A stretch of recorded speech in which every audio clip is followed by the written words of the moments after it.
Hello and welcome back to the Inner Monologue. It is your host, RV Alistair. Hi, and currently doing a 75-day challenge as a part of 75 Hard that my sister is making me partake in. The things we do for love.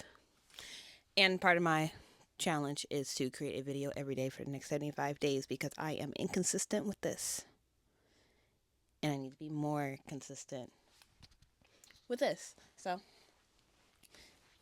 I'm showing up for the next 75 days with different questions to talk about and just kind of like practicing talking on camera because I am so uncomfortable with it. And, you know, just getting life together, man. Yeah. So, today's question is what keeps me writing a story? Like, what makes me not give up on a story? And honestly, like, what keeps me writing is the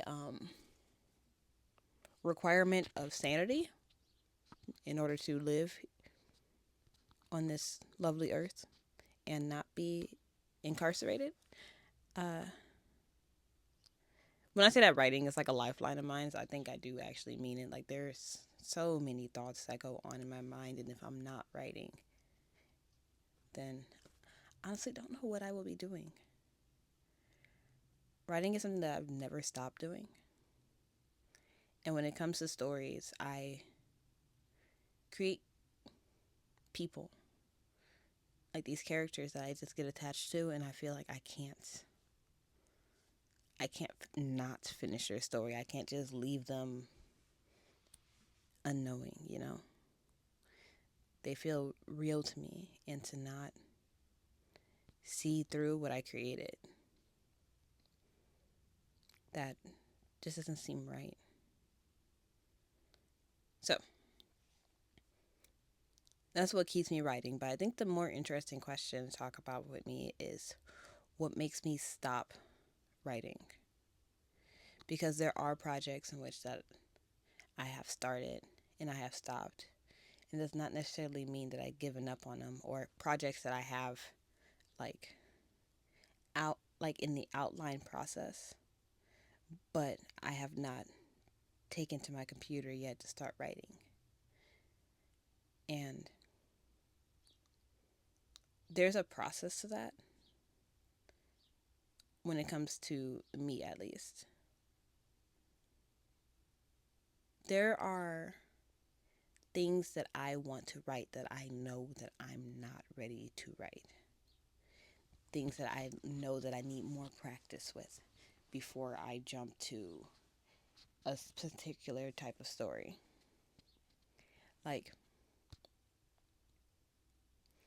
a while ago, I had came up with this idea for an academic story,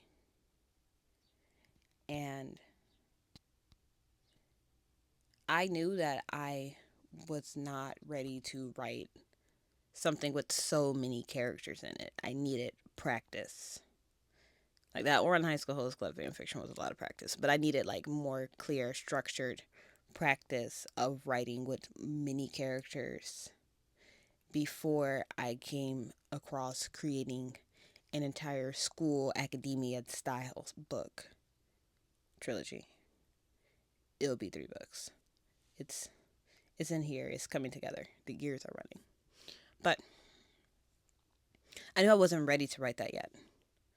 So what I do is I take a blank notebook. On the first couple of pages, I write down everything that has flooded my mind concept wise with that story, and then I set it aside until I feel like I am comfortable enough in the skill level that I need for that particular story to write that particular story. Other times, there's just like the story is not fully fleshed out yet. I don't have like an entire plot. So I'll have a concept. See,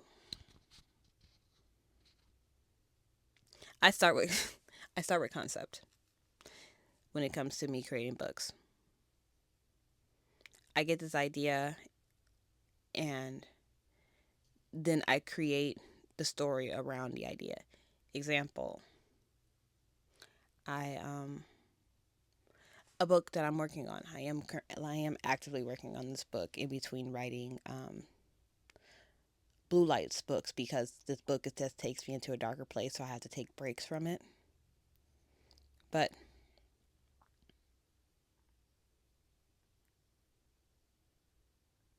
I was watching Adventure Time, and we were discussing the end song, the end credit song for Adventure Time.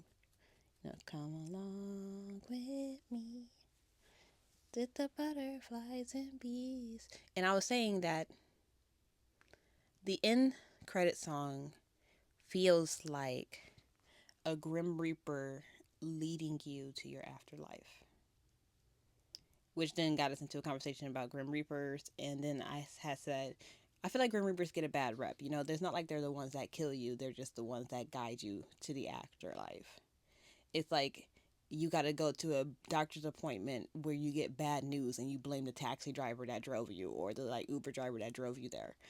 It's not their fault that you got the results that you got.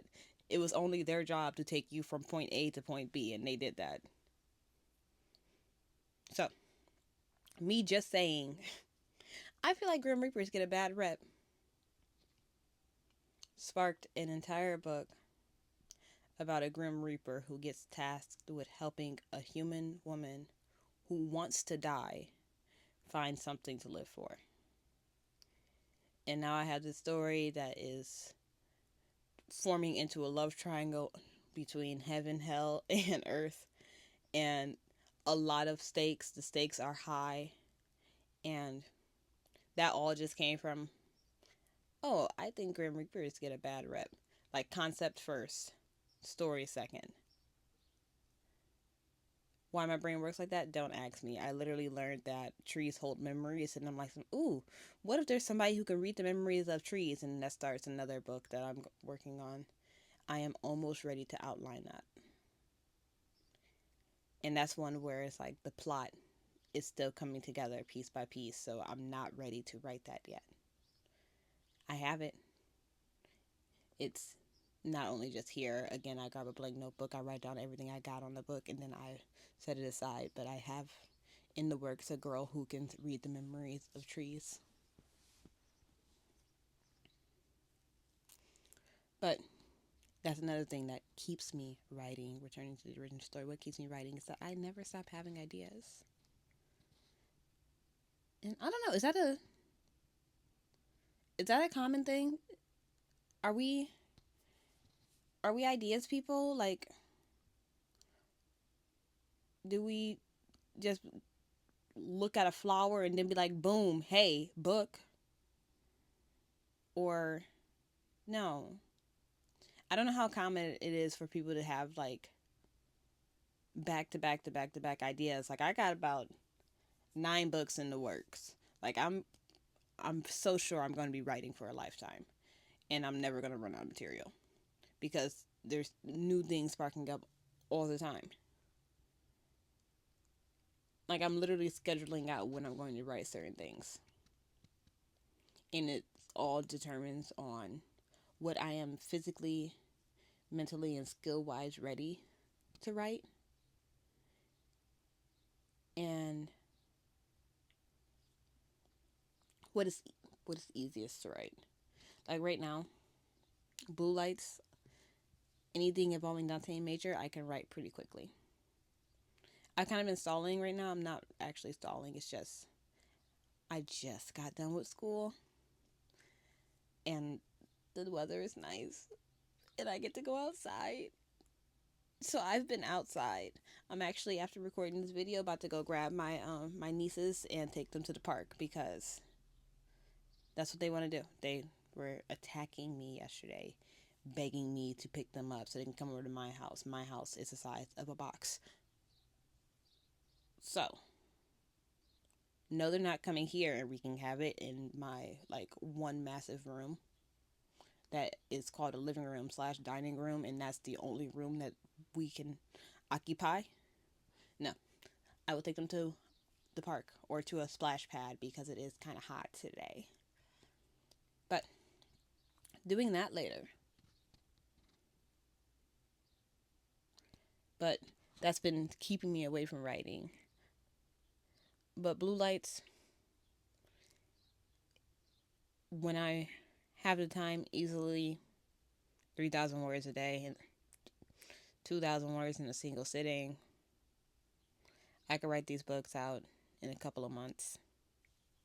And I've gotten faster at my editing process. So, like, the book Blue Lights and the sequel Black Lights were released 9 months apart from each other. And I feel like by the end of summer, I'll be ready to release the third book because I'm almost there. I think I got like 9 chapters left to write of the third book, and I can boom, boom, boom that. But Dante and Major, I know their headspace. I know the way they think. I know the way they talk. I know the environment that they're in. I actually love putting them in different environments, but I know how they react when they're in different environments. They are easy to write for. When it comes to other books, so like the other book that I'm working on with the Grim Reaper, that one's called To Live For. That one could be more difficult. That one is more mature. That's not YA, and it comes across a lot of dark themes. And like I said, it just kind of puts me into a dark headspace, but I kind of have to be in a dark headspace because it's literally surrounded by death. Like, surrounded by death. Death is a character in there. She's a woman. Different from the devil. The devil and death are not the same entity. But we're dealing with a woman who has zero will to live anymore and wants to end herself. And she can't because this guy comes into her life and won't let her. Because if she does, the Grim Reaper, who has the freedom to roam heaven, earth, and hell, and six. This is the realm in which the Grim Reapers live and work in a place called Six, fourth, 6 feet under. But if she fails, if he fails and she does take her own life, he has to return to hell for all eternity. And one, no one really wants to go to hell. It kind of sucks, especially for all eternity. Two, he does have a soulmate. His soulmate is an angel. If he goes to hell, he will never see his soulmate again. So he kind of got a lot riding on this. But again, she has zero will to live. And he honestly does not care about her. Only about the fact that if she dies, his afterlife is ruined. So it's a lot of selfishness, a lot of darkness. There is no heroes here. Even the angel. There is no heroes here. So this is a hard one to write, but it's one that I'm working on, and it's a story that I feel like is gonna be a great one. I think I'm done yapping for today. Yeah, I'm RV Alistair. This is the inner monologue. Um, Check out Blue Lights, A Little Broken. If you're looking for an indie author to read for Pride Month, Blue Lights is like LGBTQ, all that stuff. So,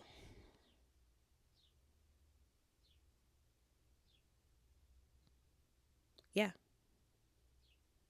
Peace.